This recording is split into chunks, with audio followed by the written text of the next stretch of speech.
Good morning all the student. देखो कल हमने जो क्वेश्चन छोड़ा था वो क्या था, Q1 बराबर 2 माइक्रोकूलम था, Q2 बराबर कितना था -5 माइक्रोकूलम। ये स्थित है 2 मीटर और 1 मीटर पर, ये स्थित है -2 मीटर और 4 मीटर पर। और क्वेश्चन में क्या पूछा था, Q2 आवेश पर Q1 के कारण लगने वाला बल। ये किस टॉपिक पर आधारित क्वेश्चन है, जो कूलॉम नियम का सदिश रूप था उस पर आधारित क्वेश्चन है। जो सदिश निरूपण हमने पढ़ा था कूलॉम नियम का, उसका जो रिजल्ट आया था क्या आया था, F12 बराबर है -F21। ये इसका रिजल्ट आया था। तो इसी पर आधारित ये क्वेश्चन है कि Q1 आवेश पर Q2 के कारण जो बल लगेगा और Q2 पर Q1 के कारण जो बल लगेगा वो मान में समान होगा और दिशा के विपरीत होगा। तो इसी पर आधारित ये न्यूमेरिकल है। तो इसको हम कैसे सोल्व करेंगे, इसके लिए पहले हम दोनों पॉइंट की पोजीशन डिफाइन करेंगे। दोनों पॉइंट कहाँ स्थित है, कार्टेशियन कोऑर्डिनेट x y में। ये x, ये y, ये मूल बिंदु O।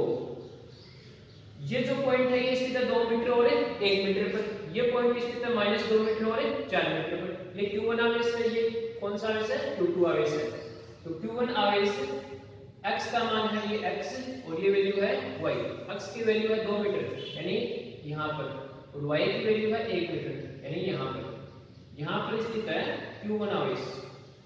दूसरा जो Q2 आवेश है वो स्थित है -2 मीटर और 4 यानी x का माइनस में x तो -2 और 4 यहाँ यानी यहाँ स्थित है -2 और 4।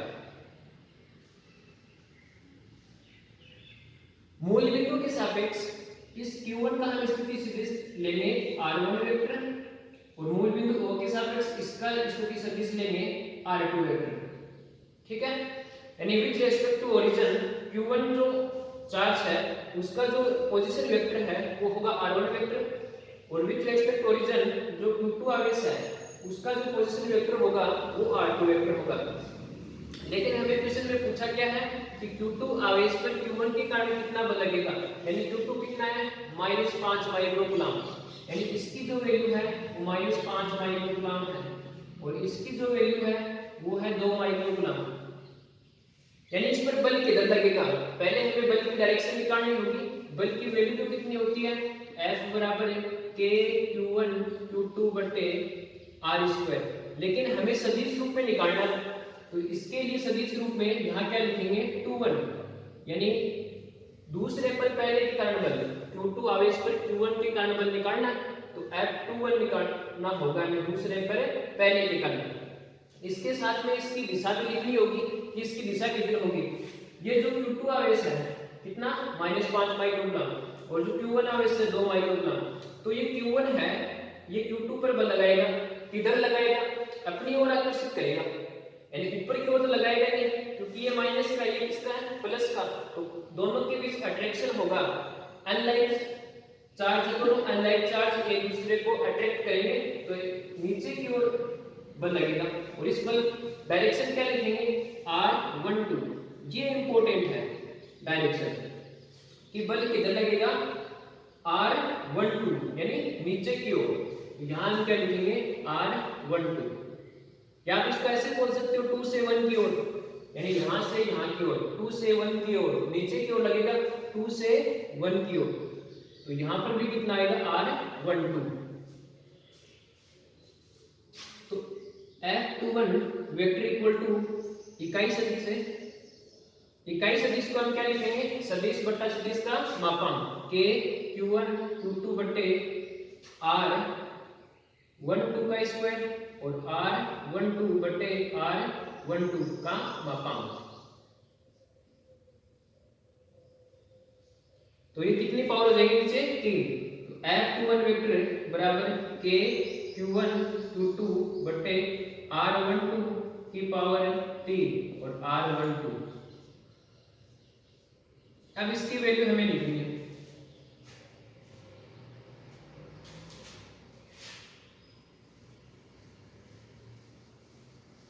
तो इसकी वैल्यू कल मैंने बताई थी। R12 को हम कैसे लिखेंगे, कल सदिश नियम जो पढ़ाया था उसमें समझाया था त्रिभुज नियम लगाकर K Q1 Q2 बटे R1 vector minus R2 vector की पावर 3 और साथ में कितना आएगा R1 vector minus R2 vector. अब R1 और R2 का मान कितना है, तो R1 इसका स्थिति सदिश है और R2 इसका स्थिति सदिश है। तो R1 की वैल्यू हम कितनी लिखेंगे इस पॉइंट से 2i cap plus 1j cap और R2 की वैल्यू कितनी रखेंगे -2i cap plus 4j cap. ये R1 और R2 की वैल्यू है। तो F21 वेक्टर बराबर है k q1 q2 बटे R12 की वैल्यू हम लिखेंगे तो 2i plus j minus 2i cap plus j, इस मापांक की पावर 3 ऐसा ही यहाँ आएगा। तो 2i cap plus j minus 2i cap plus j। इसको जब हम सोल्व करेंगे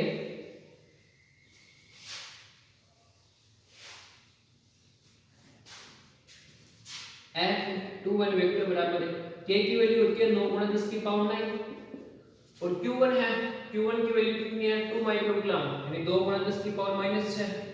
Q2 की वैल्यू कितनी है -5। अब देखो इस -5 को इसमें चेंज नहीं रखना है। प्लस माइनस का काम क्या है, प्लस माइनस में प्रकृति बताएगा कि आकर्षण बल लगेगा या प्रतिकर्षण बल लगेगा। तो इसमें वैल्यू चेंज पुट नहीं करनी है, विदाउट साइन हम इसके अंदर वैल्यू पुट करेंगे। तो कितना आएगा 5 गुणा 10 की पावर -6। नीचे कितना बचेगा ये 2i, ये 2i पॉजिटिव हो जाएगा तो 4i और ये j और ये j।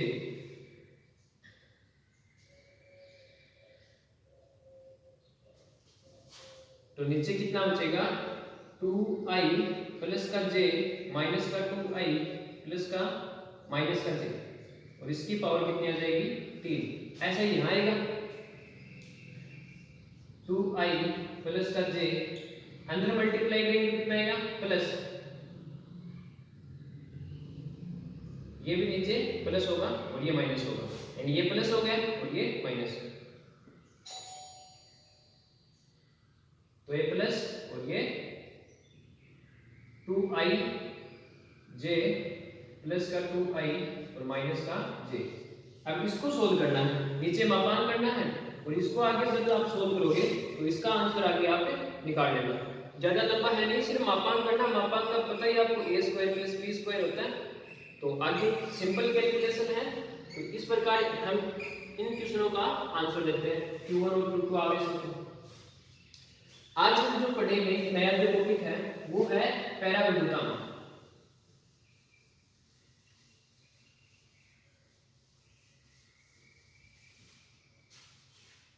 यानी एप्सिलॉन आर। मैंने एक जो पीछे वीडियो बनाया था उसमें मैंने 3 नाम बताए थे, एक एप्सिलॉन, एक एप्सिलॉन नॉट, एक एप्सिलॉन आर। ये तो है निर्वात की विद्युतशीलता, निर्वात की विद्युतशीलता। ये है माध्यम की विद्युतशीलता और ये है आपेक्षिक विद्युतशीलता। ठीक है, माध्यम की विद्युतशीलता, निर्वात की विद्युतशीलता, आपेक्षिक विद्युतशीलता यानी मीडियम की परमिटिविटी, वैक्यूम की परमिटिविटी और रिलेटिव परमिटिविटी। तो इस प्रकार इन तीनों पैरामीटर में हमें संबंध निकालना है। अभी जो नया टॉपिक आएगा उसमें वो टॉपिक है पैराविद्युतांक।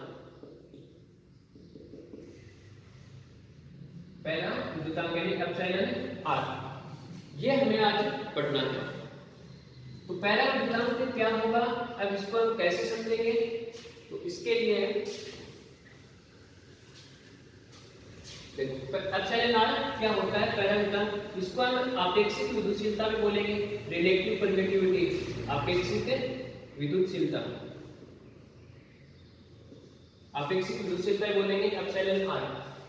तो दो चार्ज हैं आपके पास, ये Q1 चार्ज है, ये Q2 चार्ज है। पहले ये दोनों वायु या निर्वात में स्थित है, वायु या कहां स्थित है, निर्वात, वैक्यूम में स्थित है। Q1 चार्ज और Q2 चार्ज कहां स्थित है, निर्वात में। तब इनके मध्य बल जो लगेगा वो कितना होगा, K Q1 Q2, अगर सेपरेशन बीच के आर ले तो कितना होगा R²। F बराबर क्या आएगा 1/4 pi epsilon not Q1 Q2 बटे आर स्क्वायर। एप्सिलॉन नॉट क्या है?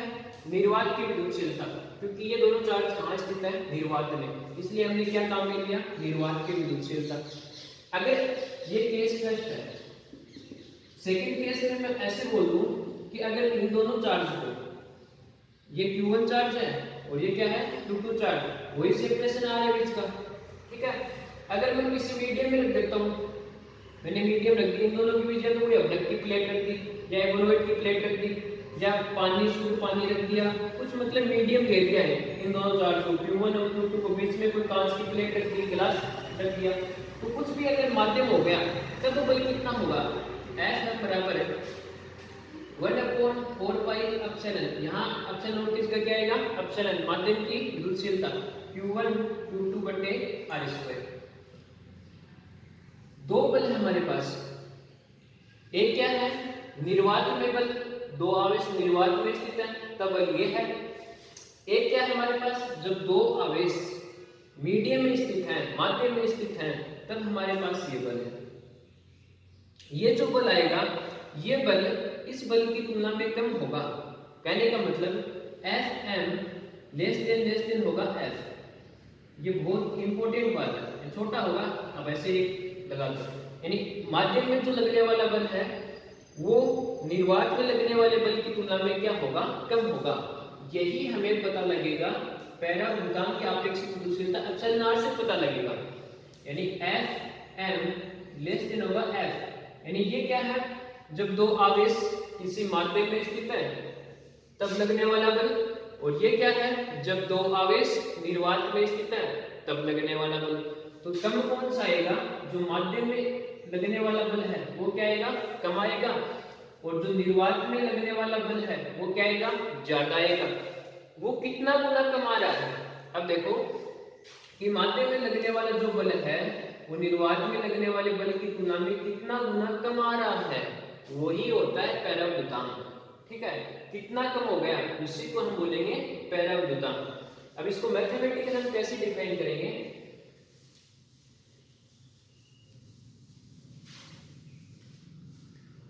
मैथमेटिकल हम इसको लिखेंगे कि एप्सिलॉन आर पैराभूतांक या अपेक्षित विद्युतशीलता को हम एप्सिलॉन आर से डिनोट करेंगे। एप्सिलॉन आर बराबर है निर्वात की अवस्था में, निर्वात में स्थित आवेशों के मध्य बल अपॉन माध्यम में स्थित आवेशों के मध्य बल।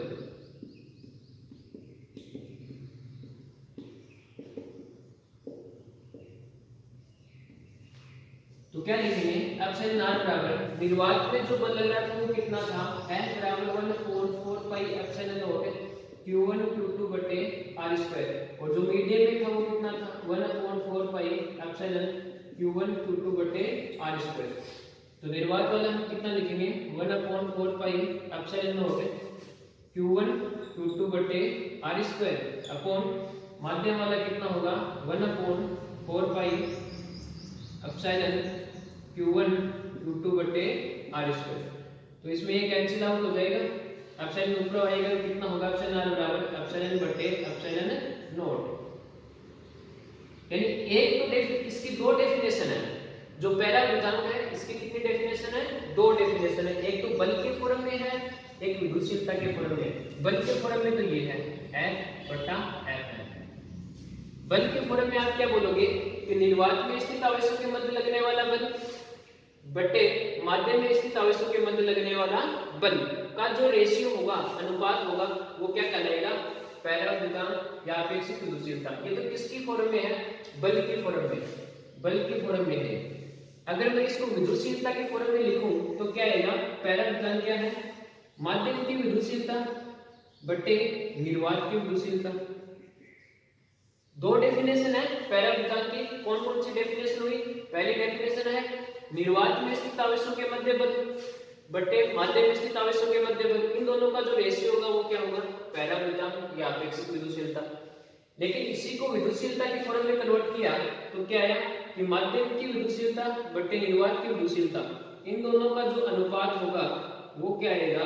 अपेक्षित विद्युतशीलता या पैराभूतांक। एक तो विद्युतशीलता की फॉर्म में डेफिनेशन है, एक किसके फॉर्म में डेफिनेशन है, बल के फॉर्म में डेफिनेशन है। दो डेफिनेशन हमारे पास, दोनों आप कोई भी काम में ले सकते हो। फिर मात्रक क्या होगा इसका, पैराभूतांक या आपेक्षिक विद्युतशीलता एप्सिलॉन आर का, यानी इसका मात्रक क्या होगा, एप्सिलॉन आर बराबर क्या है, निर्वात में स्थित बल बटे माध्यम में स्थित बल। तो ये जो बल है इसका मात्रक क्या है, न्यूटन। ये भी तो न्यूटन ही होगा, है तो बल ही, तो न्यूटन से न्यूटन कैंसिल हो गया, तो ये मात्रक ही, यानी इसका कोई भी मात्रक नहीं होता है। एप्सिलॉन आर है, इसका कोई भी मात्रक नहीं होता है। एक बार आप इतना नोट कर लो, फिर इस पर एक न्यूमेरिकल लेते हैं, उसमें समझ में आएगा ज्यादा। इस पर जो न्यूमेरिकल है वो आपका न्यूमेरिकल है, इस प्रकार है।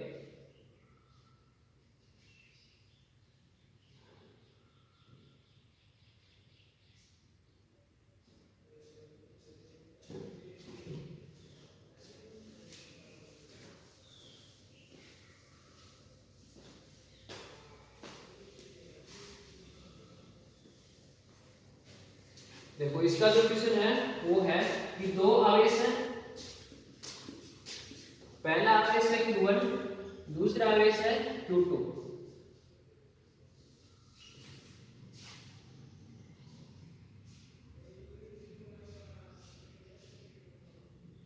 यानी निर्वात में रखे दो बिंदु आवेशों के मध्य बल 18 न्यूटन है, यानी Q1 और Q2 दो आवेश हैं, इनके मध्य 18 न्यूटन बल है।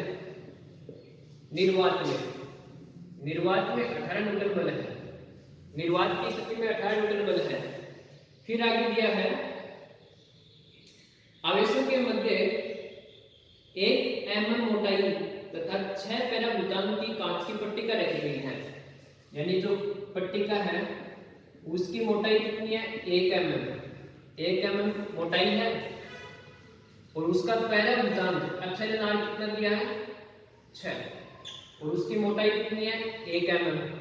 अब बल कितना हो जाएगा, यानी अब जो नया बल आएगा माध्यम की उपस्थिति में वो कितना होगा। एक बार इस क्वेश्चन की लैंग्वेज समझो आप। इस क्वेश्चन में क्या पूछा है कि जब दो आवेश हैं आपके पास, एक Q1 आवेश है, एक Q2 आवेश है, ये निर्वात में है, पहले निर्वात में स्थित है, तब इनके मध्य बल है 18 न्यूटन। ठीक है, अब अगर इनको इनके बीच कोई 5 की पट्टिका रख दी, यानी ये Q1 और ये Q2, इनके बीच में कोई पट्टिका रख दी इस प्रकार।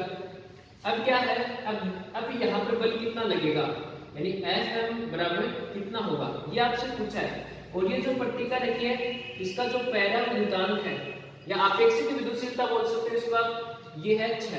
आगे देखो इसका मात्रक नहीं दिया कुछ भी, क्योंकि इसका मात्रक होता ही नहीं है। अभी मैंने बताया एप्सिलॉन आर का कोई भी मात्रक नहीं होता, तो आगे मात्रक नहीं मिलेगा आपको। तो आप कैसे निकालोगे, एक तो माध्यम का बल आपको निकालना है, निर्वात का बल आपके पास है, तो अभी जो परिभाषा पढ़ी वो कितने आई थी, एप्सिलॉन आर बराबर क्या था, F/Fn। यानी एप्सिलॉन आर की मैंने दो परिभाषा बताई, एक एप्सिलॉन आर बराबर कितना था, Epsilon/Epsilon0, एक परिभाषा ये थी और एक ये थी। तो इन दोनों में से कौन सी लगेगी, अभी ये तो लगेगी नहीं क्योंकि विद्युतशीलता हमें दी नहीं है, ये लग जाएगा क्योंकि निर्वात में बल दिया है और एप्सिलॉन आर का मान दिया है, तो Fm हम आसानी से निकाल सकते हैं। तो कैसे निकालेंगे इसको, Fm बराबर कितना आ जाएगा, F/Epsilon R। तो Fm इक्वल टू, इसकी वैल्यू कितनी दी है, निर्वात में बल 18 न्यूटन, और जो एप्सिलॉन आर है उसकी वैल्यू कितनी दी है हमें, 6, तो इसका मान कितना आ जाएगा, 3 न्यूटन। यानी Fm की वैल्यू कितनी आ गई हमारे पास, 3 न्यूटन। मैंने अभी क्या बताया कि माध्यम की उपस्थिति में Fm, माध्यम की उपस्थिति में जो बल होगा वो निर्वात में लगने वाले बल की तुलना में क्या होगा, बहुत ही कम होगा। तो देखो निर्वात में बल यहाँ कितना था, 18 न्यूटन। जैसे ही माध्यम की पट्टिका बीच में रखी कांच की पट्टिका, तो बल कितना है, 3 न्यूटन।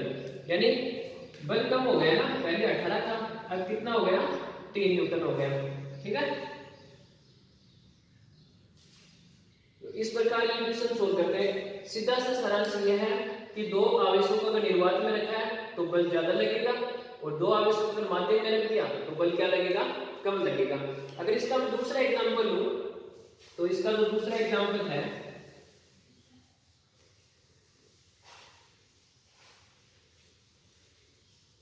दूसरा एग्जांपल इसका इस प्रकार है कि दो आवेश हैं Q1 और Q2, अगर इनके बीच कोई धातु की पट्टिका रख दी, पिछले वाले में हमने रखा था कांच की पट्टी, ग्लास की पट्टिका, अब किसकी पट्टिका रखी है, धातु की पट्टिका रख दी, तो बल कितना लगेगा। अगर पहले यदि निर्वात में था Q1 और Q2, यहाँ वैक्यूम निर्वात है, तब बल है इसका F, तो Fm कितना आएगा।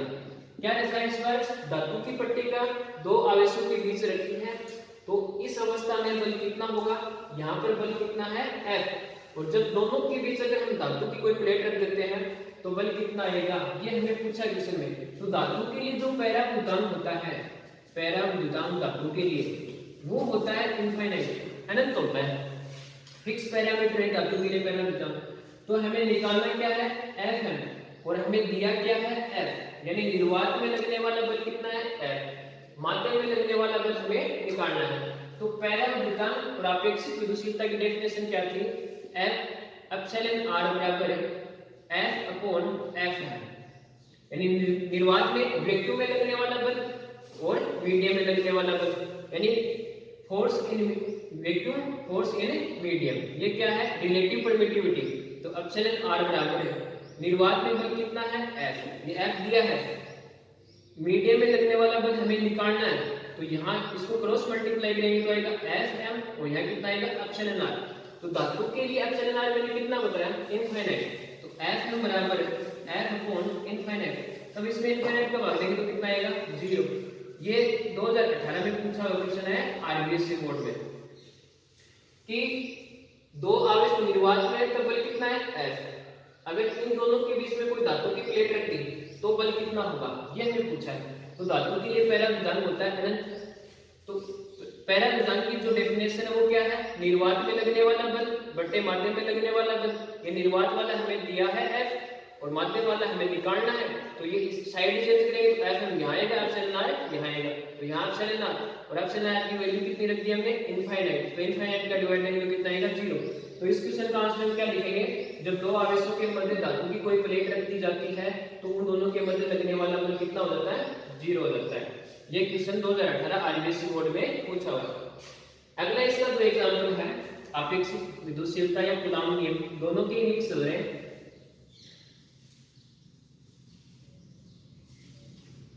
वो एग्जांपल है, दो आवेश है, एक 9 इलेक्ट्रॉन और दूसरा है एक अकेला इलेक्ट्रॉन, यानी यहाँ पर 9 से मल्टीप्लाई है और यहाँ अकेला इलेक्ट्रॉन है, ये एक दूसरे से 8 दूरी पर स्थित है। अभी क्वेश्चन बता रहा हूँ, आंसर बाद में। ये एक दूसरे से 8 दूरी पर स्थित है। फिर आपको दिया है इन दोनों के बीच एक Q आवेश रखना है, Q पॉजिटिव आवेश है, ये Q आवेश रखना है, तो ये कहाँ पर रखे, यानी इस आवेश से कितनी दूरी पर रखे और इस आवेश से कितनी दूरी पर रखे कि ये जो सिस्टम है ये इक्विलिब्रियम पोजीशन में आ जाए, यानी साम्य अवस्था में आ जाए, साम्य अवस्था में आ जाए। साम्य अवस्था में यानी 9 इलेक्ट्रॉन और इलेक्ट्रॉन दोनों एक दूसरे से कितनी दूरी पर है 8 दूरी पर, और आवेश कितना है ये क्यों पॉजिटिव आवेश, यानी इन दोनों के बीच रखना है।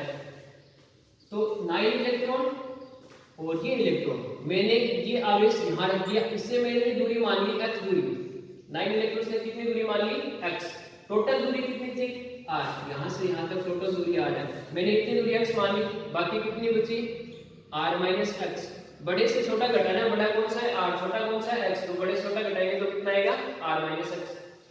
अब साम्य अवस्था का मतलब क्या है, यहाँ पर मैंने एक नाम बोला इक्विलिब्रियम साम्य अवस्था, उसका मतलब क्या है कि इस आवेश और इस आवेश के मध्य लगने वाला बल और इस आवेश और इस आवेश के मध्य लगने वाला बल, यानी एक बल तो यहाँ लगेगा और एक बल यहाँ लगेगा, तो इन दोनों के मध्य जो बल लगेगा, यानी ये बल आप F1 मान लो और ये बल आप क्या मान लो F2, तो ये दोनों बल क्या होंगे बराबर होंगे, तभी तो एक जगह स्थिर टिकेंगे। इक्विलिब्रियम का मतलब है साम्य अवस्था। साम्य अवस्था कब आएगी, जब इस पॉजिटिव और इस नेगेटिव के बल लगेगा F1 और इस पॉजिटिव और इस नेगेटिव के बीच बल लगेगा F2, ये दोनों बल क्या आने चाहिए बराबर, यानी F1 बराबर F2, ये दोनों बल बराबर आएंगे तभी निकाय किसमें रहेगा साम्य अवस्था में रहेगा। यहाँ पर मैं चिन्ह लगा हुआ है माइनस का, अब ये -2 लगाया, माइनस इसलिए लगाया क्योंकि इसके और इसके बीच लगने वाला जो आकर्षण बल है उसकी डायरेक्शन होगी इधर, यानी ये 9 इलेक्ट्रॉन इस क्यू को अपनी साइड खींचेगा और ये इलेक्ट्रॉन इस क्यू को इधर की साइड खींचेगा, तो डायरेक्शन अपोजिट होगी। इसका जो चिन्ह है किसका है, माइनस का। तो F1 और F2 दोनों की वैल्यू क्या होगी, बराबर, लेकिन डायरेक्शन क्या होगी, अपोजिट। तो F1 की वैल्यू कितनी होगी, F1 कौन सा बल है, इसके बल, इसके मध्य लगने वाला बल है, तो K Q1 Q2 बटे R² according to coulomb.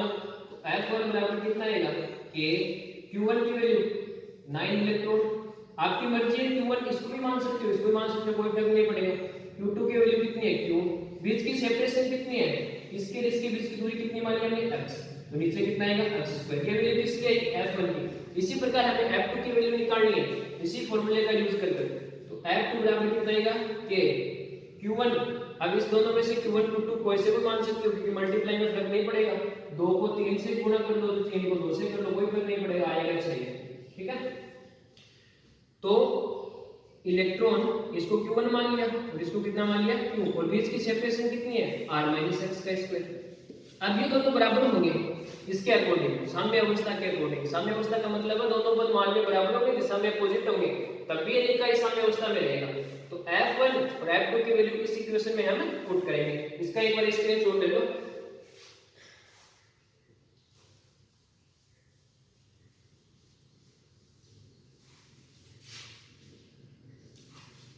F1 की वैल्यू कितनी है, K 9 इलेक्ट्रॉन और Q, और नीचे कितना है, x² बराबर F2 की वैल्यू कितनी है, K इलेक्ट्रॉन Q बटे r-x²। अब देखो ये नेगेटिव साइन में काम में नहीं ले रहा हूं, यहाँ क्यों काम में नहीं ले रहा है, क्योंकि ये नेगेटिव साइन सिर्फ दिशा बता रहा है, दिशा अपोजिट है, इसका काम सिर्फ इतना ही है और बाकी इसका कोई रोल नहीं है कि दिशा बताएगा, एक दूसरे के अपोजिट होगा। अब इस इक्वेशन को सोल्व करना है, हमें दूरी निकालनी है x, क्योंकि हमने एज्यूम कौन सा किया था, माना कौन सा था, x माना था। अब हमें इस x की वैल्यू निकालनी है।